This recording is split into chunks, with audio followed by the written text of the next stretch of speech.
வணக்கம். இது தமிழம் மலையொலி. நான் உங்கள் செந்தில்நாதன். இன்று நான் பார்க்க இருக்கின்ற தலைப்பு, தமிழக முதல்வர் திரு மு.க. ஸ்டாலின் அவர்கள் செல்ல வேண்டிய இடம் அல்லது சென்றிருக்க வேண்டிய இடம் புதுடில்லியா அல்லது அதிகமாக பாதிக்கப்பட்ட தூத்துக்குடி, கன்னியாகுமரி, திருநெல்வேலி, தென்காசி போன்ற மாவட்டங்களுக்கு சென்றிருக்க வேண்டுமா என்கின்ற ஒரு கேள்வி. கூடுதலாக தமிழக இளைஞர் நலன் மற்றும் விளையாட்டுத்துறை அமைச்சர் திரு உதயநிதி ஸ்டாலின் அவர்கள் போயிருக்கிறாரு, பாதிக்கப்பட்ட இடங்களுக்கு போயிருக்கிறாரு.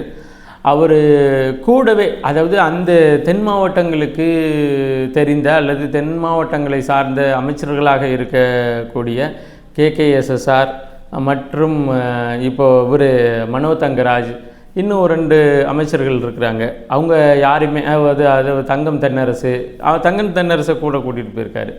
இவர்களையெல்லாம் அழைச்சிட்டு போகாமல் மாரி செல்வராஜ், இயக்குனர் மாரி செல்வராஜை எதற்கு கூட அழைச்சிட்டு போனார் அப்படிங்கிற ஒரு கேள்வி.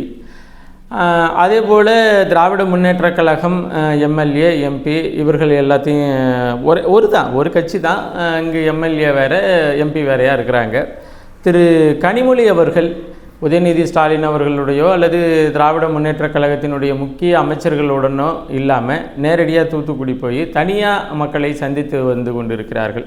இந்த 3 நிகழ்ச்சி, இது என்ன அரசியல், இது என்ன சாதக பாதக, இது உள்ளுக்குள்ளே என்ன இருக்குது என்பது குறித்து பேசுவதற்கு முன்னாடி, சென்னையை புரட்டி போட்ட மாபெரும் இயற்கை பேரிடர், உண்மையிலே இயற்கை பேரிடர் தான். இங்கே ஆள தெரியாதவர்கள் கையாளுகின்ற அந்த போக்கு சரியில்லாமல் இருந்தாலும் கூட அது ஒரு இயற்கை பேரிடர் தான்.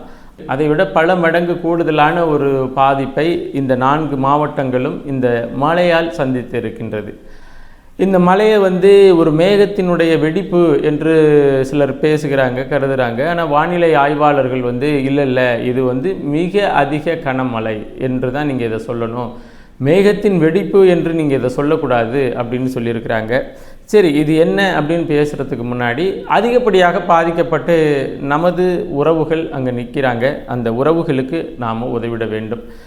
குறிப்பாக பார்த்திங்கன்னா, தஞ்சையில் அந்த புயல் அடித்த காலகட்டத்தில் சென்னையிலிருந்து அங்கிருந்து நிறைய நிவாரணப் பொருட்கள், அதே போல் தென் மாவட்டங்களாக இருக்கின்ற கன்னியாகுமரி, தூத்துக்குடி, திருநெல்வேலி அந்த மாவட்டங்களிலிருந்தும் தஞ்சை பகுதிகளுக்கு வந்திருந்துச்சு அதிகப்படியாக. இப்போ பார்த்திங்கன்னா, சென்னை பாதிக்கப்பட்டுச்சு. இந்த நடு மாவட்டங்களாக இருக்குது. நீங்கள் கோயம்புத்தூர்லேருந்து, திருப்பூர்லேருந்து, ஈரோடுலேருந்து, நாமக்கல்லேருந்து, சேலத்திலேருந்து, திருச்சி, தஞ்சாவூர், நாகை, நாகப்பட்டினம், மன்னார்குடி, இன்னும் மதுரை, சிவகங்கை, இது போன்ற நடு தமிழகமாக இருக்கின்ற இந்த மாவட்டங்கள் எல்லாருமே சென்னைக்கும் கொடுத்துருக்குறாங்க. கூடுதலாக தென் மாவட்டங்களுக்கும் உதவ வேண்டிய அவசியம் இருக்குது. ஏன்னா தென் மாவட்டங்களில் சென்னையில் இல்லாத பாதிப்பு ஏன் அப்படின்னா, தென் மாவட்டங்களை பொறுத்தவரையிலையும் நிறைய கால்நடைகள் வளர்க்கப்பட்ட இடமா. ஒரு ஊடுனா அங்கே மாடும் ஆடு இல்லாட்டினா அங்கே மனுஷனாகவே இருக்க மாட்டாங்க. அப்படி இருக்கும்பொழுது தானே பிழைக்க ரொம்ப சிரமப்பட்டு இந்த வெள்ளத்தில் தப்பிக்கும் பொழுது ஆடு மாடு இவையெல்லாம் ஆற்றோடு போன கதை தான் இருக்குது. ஆடு மாடு ஆற்றோடு போயிருச்சு. அதை பிடிக்கிறதுக்காக, அதை காப்பாற்றுவதற்காக போன பல பேர் இன்றைக்கி ஆற்றினால் அடித்து செல்லப்பட்டு அங்கு இங்குமாக சடலமாக மிதக்கிறார்கள். இப்படி தன்னுடைய வாழ்வாதாரங்களை இழந்து நிற்கதியாக நிற்கின்ற நமது உறவுகளுக்கு நாம் அவசியம் உதவணும். குறிப்பாக இந்த நடு மாவட்டங்களில் இருக்கின்ற உறவுகள், அல்லது இந்த புயலினால் அல்லது மழையினால் பாதிக்கப்படாத உறவுகள், புலம்பெயர்ந்து இருக்கின்ற உறவுகள், புலம்பெயர்ந்த தேசங்களில் இருக்கின்ற உறவுகள் கட்டாயமாக இந்த மீட்புக்கு உதவுங்க. நாம் தமிழர் கட்சி தொடர்ந்து இந்த சென்னையிலையும் எல்லா கட்சிகளை தாண்டி தொடர்ந்து களத்தில் நின்று உதவி பொருள்களை உதவி கொண்டிருந்தது. அதே போல் தென் மாவட்டங்களுக்கும் நாளைக்கு இரவு அண்ணன் சீமான் அவர்கள் வருகை தர இருக்கிறாரு. அவரும் பெருமதியான உதவிகளை திட்டமிட்டு வர இருக்கிறாரு. அதனால் நீங்கள் நாம் தமிழர் கட்சியின் மூலமாக உங்களுடைய உதவி இந்த பாதிக்கப்பட்ட மக்களுக்கு நேரடியாக சென்று சேர வேண்டும் என்று விரும்புகிற உறவுகள், நீங்கள் உங்களுக்கு தெரியும் இல்லையா, இவர்கிட்ட கொண்டு போய் கொடுத்தோம்னா அது சரியாக போய் சேர்ந்துடும் அப்படின்னு உங்களுக்கு தெரியும் இல்லையா, அவர்களோடு தொடர்பு கொண்டு நாம் தமிழர் கட்சி மூலமாக அதை செயல்படுத்த பாருங்கள்.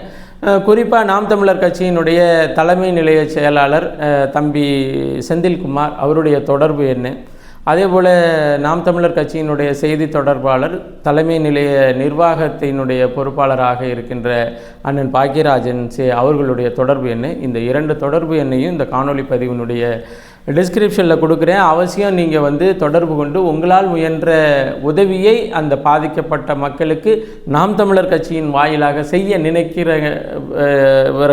செய்ய விரும்புகிறவர்கள் செய்ய வேண்டும் என்று இந்த காணொளி பதிவின் வாயிலாக கேட்டுக்கொள்கிறோம். இப்போ தமிழக முதல்வர் இது போன்ற கையறு நிலையில் பாதிக்கப்பட்ட சூழலில் நேரடியாக பாதிப்புக்குள்ளான மக்களினுடைய தளத்தில் நின்று பார்க்கணும். இப்போது இவர் நேற்றே பேசியிருக்கிறாங்க, பிரதமரை சந்திக்க விரும்புகிறார். அதற்கான அஜெண்டா என்னென்னு வெளிப்படையாக அரசு நிர்வாகம் பெருசாக சொல்லலை. குறிப்பாக வெள்ள மீட்பு பணிக்கான பேரிடருக்கான உதவித்தொகையை கேட்டு பெறுவதற்கான சந்திப்பு என்று தான் சொல்லப்படுகிறது. சென்னையினுடைய புயலுக்கே சற்றேறக்குறைய 5060 கோடி கேட்டார். யார்? மு.க. ஸ்டாலின் அவர்கள். அதனுடைய பாதிப்புகள் முழுமையாக இன்னதென்று தெரிவதற்கு முன்னாடியே 5060 கோடி கேட்டார். சரி, அந்த கோடி கேட்டதுக்கு இந்த கேடி கொடுத்தது 500 கோடி அந்த தான் கொடுத்துருந்தார். இதாக கொடுக்கப்படும் அப்படின்னு சொல்லியிருந்தார். அதன் பிறகு அமைச்சர் ராஜ்நாத் சிங்குடைய தலைமையில் மத்திய அமைச்சர் குழு ஒன்று அல்லது பரிசோதனை குழு ஒன்று வரும். அவர் சென்னை வெள்ளத்தில் எவ்வாறு பாதிப்புகள்லாம் இருக்கும் அப்படின்னெல்லாம் பார்த்துட்டு தருவோம் அப்படின்னு சொல்லியிருக்கிறாரு. இப்போ மறுபடியும் இந்த 4 மாவட்டங்கள், தென் மாவட்டங்கள் அதிகப்படியாக பாதிப்பு உள்ளாயிருக்கு. மு.க. ஸ்டாலின் அவர்கள் சென்னையிலிருந்து டெல்லி சென்றிருக்கிறாரு.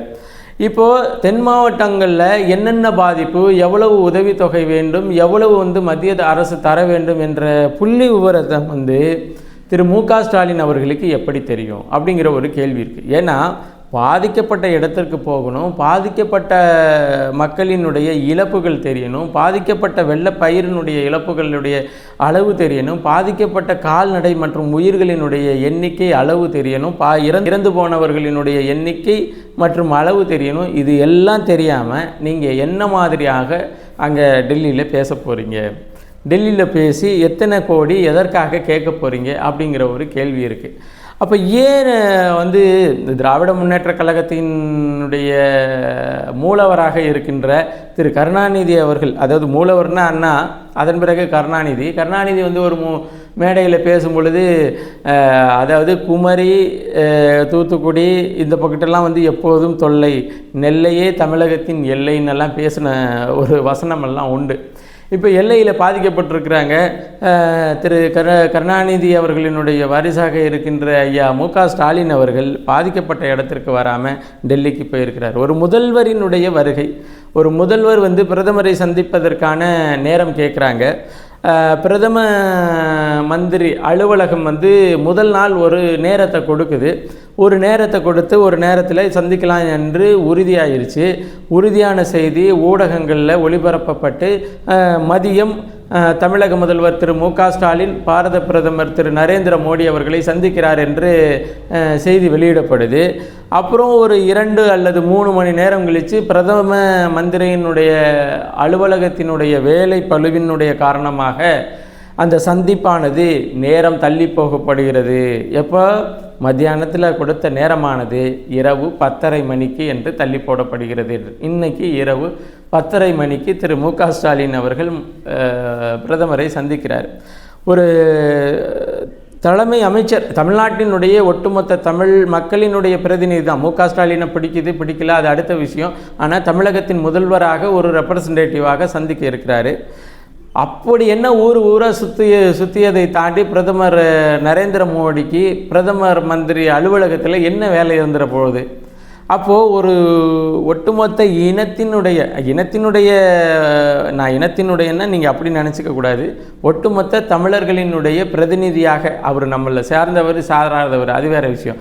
நம்மவர்களினுடைய வாக்குகளை வாங்கி வெற்றி பெற்ற ஒரு முதன்மை அமைச்சரை ஒரு கொஞ்சம் கூட மதிக்காமல் ஒரு தேதி கொடுத்து, அந்த தேதியில் ஒரு நேரம் கொடுத்து, அந்த நேரத்தை கொஞ்ச நாள் எதுவுமே இல்லாமல் நான் இரவு 10:30 மணி வரலையுமா வேலை செய்யக்கூடிய ஒருத்தர் நரேந்திர மோடிங்கிற ஒரு கேள்வி இருக்குது. அது ஒரு புறம் இந்த அரசியல் ட்ராமா. நம்மளுக்கு இவர் அங்கே போயிருக்க வேண்டியதில்லை. தமிழக முதல்வர் திரு மு.க. ஸ்டாலின் அங்கே போயிருக்க வேண்டிய அவசியம் இல்லை. ஏன்னா போய் ஒன்றும் உடனடியாக நீங்களும் புள்ளி விவரமாக கேட்க போகிறதில்ல. எவ்வளவு எங்களுக்கு இழப்பு இருக்குது, இத்தனை கோடி கொடுங்கன்னு நீங்கள் கேட்டதில் கால்வாசி கூட அவன் கொடுக்க போகிறதில்ல. ஏன்னா அவன் வந்து கேடி இது போல் ஒரு இருக்குது. அப்போ பாதிக்கப்பட்ட மக்களின் பக்கம் வந்து நிற்காமல் நான் டெல்லிக்கு போகிறேங்கிறதெல்லாம் மிக மிக அரசியல் சார்ந்த அல்லது உள்நோக்கம் சார்ந்த நடவடிக்கை.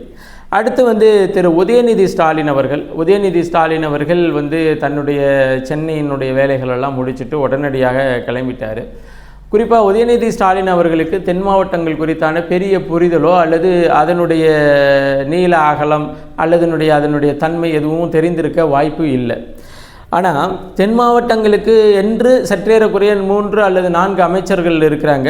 யாருன்னு பார்த்தீங்கன்னா KKSSR இருக்கிறாரு, இங்கே நம்ம தங்கம் தென்னரசு இருக்கிறாங்க, அங்கே கன்னியாகுமரியில் வந்து மனோ தங்கராஜ் இருக்கிறாரு, இன்னும் கூடுதலாக பெரிய கருப்பன் போன்ற முக்கியமான ஆட்கள்லாம் இருக்கிறாங்க. அப்போது தூத்துக்குடி, கன்னியாகுமரி, திருநெல்வேலி, தென்காசி ஆகிய 4 மாவட்டங்களுக்குமான சுற்றுப்பயணத்தில் இந்த அமைச்சர் பெருமக்களை அழைத்து செல்லாமல் ஒரு திரைப்பட இயக்குனர் திரு மாரி செல்வராஜ் அவர்களை அழைத்து செல்ல வேண்டிய அவசியம் என்ன அப்படிங்கிற ஒரு கேள்வி இருக்குது. மாரி செல்வராஜுக்கு வந்து தூத்துக்குடி குறித்து நல்லா தெரியும் அப்படிங்கிறது ஒரு வேறு. மாரி செல்வராஜுக்கு மட்டும்தான் தெரியுமா? மாரி செல்வராஜுக்கு மட்டும்தான் தெரியுமா? ஏன் உங்களுடைய அத்தை திரு மு.க. ஸ்டாலின் அவர்களினுடைய சகோதரி தூத்துக்குடியினுடைய மெம்பர் ஆஃப் பார்லிமெண்ட்டு நாடாளுமன்ற உறுப்பினராக இருக்கிறாங்க, அவங்களுக்கு அந்த தொகுதியில் இருக்கிற அந்த பகுதியில் இருக்கிற அந்த மாவட்டத்தில் இருக்கிற செய்தி குறித்து அல்லது நீள அகலம் குறித்து எதுவுமே தெரியாதா? அல்லது இதற்கு முன்னாடி அத்தையை கூட நீங்கள் வந்து அணுகாமல் இருக்கலாம். அதற்கு முன்னாடி இருந்த அமைச்சராக இருந்த இப்பொழுதும் அமைச்சராக ஏதோ ஒரு துறையில் இருக்கிறாங்க திருமதி கீதா ஜீவன் அவர்கள், அவங்களுக்கு தூத்துக்குடி குறித்து தெரியாதா? இந்த கேள்விகள்லாம் இருக்குது. அப்போது தனக்கு வேண்டியவர்களை ஒரு அரசு எந்திரத்தினுடைய அதிகாரம் மிக்க ஒரு இடத்தில் கொண்டு நிறுத்தி கொண்டு அரசு அதிகாரிகளுக்கு கை நீட்டி வேலை சொல்லும் உயரத்திற்கு அவரை கொண்டு நிறுத்துறதெல்லாம் உங்களுடைய சுயநலத்தினுடைய வெளிப்பாடு. மற்றபடி அதாவது அங்கே வந்து ஒரு போட்டுக்கு ஆப்ஷனலாக இன்னொரு போட்டு எடுக்க முடியல.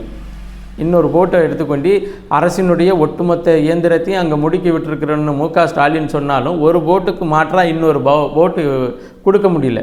இப்போ இதில் வந்து அமித்ஷா வந்து 30 ஹெலிகாப்டர் இராணுவ பிரிவு அந்த தளவாடங்களை அனுப்பிட்டாரு அப்படின்னு சொல்லி நிர்மலா சீதாராமன் அவர்கள் ட்விட்டரில் பதிவு போட்டிருக்கிறாங்க. நிர்மலா சீதாராமனுடைய ட்விட்டர் பதிவை எடுத்து திருமதி கனிமொழி அவர்கள் அதை ஷேர் பண்ணி, அதாவது பங்கிட்டு எங்களின் கோரிக்கையை ஏற்று இந்த வெப்பன்ஸ் எல்லாம் வழங்கியமைக்கு நன்றின்னு போட்டிருக்கிறாங்க. இவங்க எப்போ கோரிக்கை வச்சாங்கன்னு கேட்டு அங்கே ஒரு ஆட்கள் பேசிக்கிட்டு இருக்கிறாங்க. இதுதான் இந்த அரசியல். இப்போது இங்கே வந்து அவரெல்லாம் வந்து காட்பார், இனிமேலுக்கெல்லாம் அந்த இயற்கை பேரிடரோ அல்லது இயற்கை நம் மீது செலுத்துகின்ற அந்த போக்கையோ அல்லது இயற்கையை நாம் புரிந்து கொள்ளாமல் வாழுகின்ற போக்கையோ இன்னொரு மனிதன் வந்து காப்பாற்றுவார், இன்னொரு மனிதன் வந்து நமக்கு வந்து விமோசனம் வழங்குவார் அப்படின்னெல்லாம் நினைக்கவே முடியாது. ஏன்னா இங்கு மு.க. ஸ்டாலின் என்பவரும் ஒரு வகையான மனிதர் தான். அதிகாரம் கையில் இருந்தாலும் அந்த அதிகாரத்தை அவர்களால் பயன்படுத்த தெரியாவிட்டால் அவர் ஒரு சாதாரண ஒரு லேமன் மாதிரி தான் மு.க. ஸ்டாலின். உதயநிதி ஸ்டாலின் பெரிய அமைச்சர் என்ற வெள்ளத்தை தடுத்து நிறுத்திட முடியுமா? அது முடியவே முடியாது. அவர்கிட்ட இருக்கின்ற அதிகாரம் மற்றும் நிர்வாகம் அதிலிருந்து வடிகால்களை போன்றவற்றை சரி செய்ய உதவுமே தவிர மற்றபடி அவராலையும் ஒன்றும் செய்ய முடியாது. ஆனால் அவர் தனக்கு கொடுக்கப்பட்ட வேலைகளை செய்யலை அப்படின்னு. இப்போ இது எல்லாருமே ஒட்டுமொத்தமாக என்ன பண்ணுறாங்க தெரியுமா? அமைச்சராக இருக்கட்டும், முதலமைச்சராக இருக்கட்டும், உதயநிதி ஸ்டாலினாக இருக்கட்டும், எல்லாமே இந்த மெட்ரலாஜிக்கல் டிபார்ட்மெண்ட் வந்து சரியான தகவலை முன்கூட்டியே தெரியப்படுத்தவில்லை அப்படின்னு சொல்லியிருக்காங்க. ஏற்கனவே வந்து என்னென்னா சென்னை மழை வந்து கனமழை பெய்யும் என்று சொன்னார்கள், ஆனால் இவ்வளவு நேரம் பெய்யும் என்று சொல்லவில்லை என்று சொன்னதுனால தான் இந்த வானிலை ஆய்வறிஞர் வந்து இந்த முறை தென் மாவட்டங்களுக்கான மழையை பற்றி குறிப்பிடும் பொழுது 48 மணி நேரம் தொடர் கனமழை என்று சொல்லிட்டாங்க. இன்னொன்று இதை வந்து ரெட் அலர்ட்டுன்றதை வந்து 2 நாளைக்கு முன்னாடி தான் சொன்னாங்க, 1 நாளைக்கு முன்னாடி தான் சொன்னாங்க, இப்படின்னெல்லாம் வாய்க்கு வந்தபடியெல்லாம் இந்த அமைச்சர் பெருமக்களும் ஆளுகின்ற தரப்பும் பேசிகிட்டு இருக்கு. நான் என்ன சொல்கிறேன், 2 நாளைக்கு முன்னாடி உனக்கு ரெட் அலர்ட்டுன்னு சொல்லியிருந்தா அந்த நேரத்தில் ஏற்கனவே தோண்டப்படாமல் இருக்கின்ற வடிகால் வாய்க்கால்களை போய் தோண்டிட்டு போறியா, இல்லை தாமிரபரணி ஆற்றங்கரையில் வந்து இருக்கின்ற ஆக்கிரமிப்புகளை அகற்ற போகிறீங்களா? இன்னும் சொல்லப்போனால் இலக்கியத்தில் தன்பொருணை நதி, அதாவது தன்பொருணை நதி என்று சொல்லக்கூடிய தாமிரபரணி நதியினுடைய அகலம் வந்து சற்றேறக்குறைய 3 கிலோமீட்டர் அகலம் உள்ளதாக இலக்கியத்தில் சொல்லப்பட்டிருக்கின்றது. இலக்கியத்தில் தாமிரபரணியினுடைய நதியினுடைய அகலமாக சற்றேறக்குறைய 3 கிலோமீட்டர் தொலைவு சொல்லப்பட்டிருக்கு. இன்றைக்கி தாமிரபரணி நதியினுடைய அகலம் என்ன?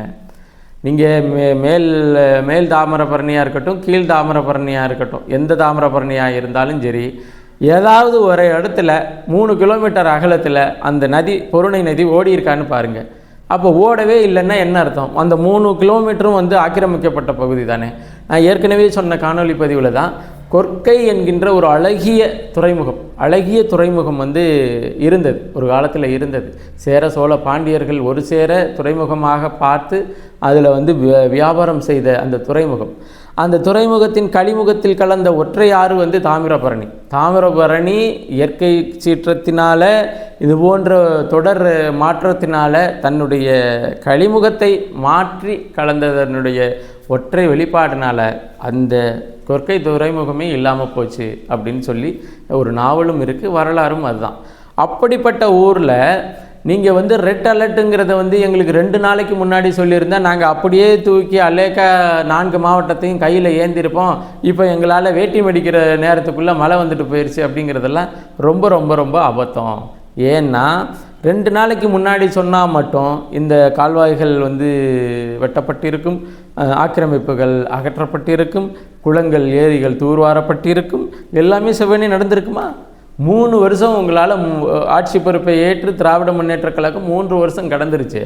இப்போ 3 நாளைக்கு முன்னாடி சொல்லியிருந்தால் நாங்கள் சரி பண்ணியிருப்போங்கிறதெல்லாம் ரொம்ப ரொம்ப அபத்தம் என்பதை பதிவு செய்து, இங்கே இது வந்து இயற்கை பேரிடர், இது இயற்கை சூழல். இயற்கை புரிந்து கொண்டு மனிதன் வாழ கற்றுக்கொள்ள வேண்டும். இயற்கையை புரிந்து கொண்டு மனிதன் வாழ கற்றுக்கொள்ள வேண்டும். இவர்கள் நம்மை காப்பாற்றுவார்கள் என்று தயவு செய்து நம்பாதீர்கள். உங்களை தவிர உங்களை யாராலும் காப்பாற்ற முடியாது. நீங்கள் விழிப்புணர்ச்சியோடு இந்த சமுதாயத்தில் வாழ பழகி கொள்ள வேண்டும் என்பதை பதிவு செய்து, இவங்க டெல்லிக்கு போவாங்க, அடுத்து பிரதமராக இருந்தால் அவர் வந்து ஐநா சபைகிட்ட கடன் கேட்க போவார். அதுபோல தான் இவங்க கடன் வாங்கி கொடுத்து மகிழ்ந்து நம்ம ஆட்சி அதிகாரத்தில் நம்மளை மீது அதிகாரம் செலுத்தி பழக்கப்பட்டவர்கள் எப்பொழுதும் நமக்கு நன்மை செய்கிறவர்கள் இல்லை என்பதை பதிவு செய்து மீண்டும் ஒரு காணொளி பதிவில் இணைவோம். நன்றி, வணக்கம்.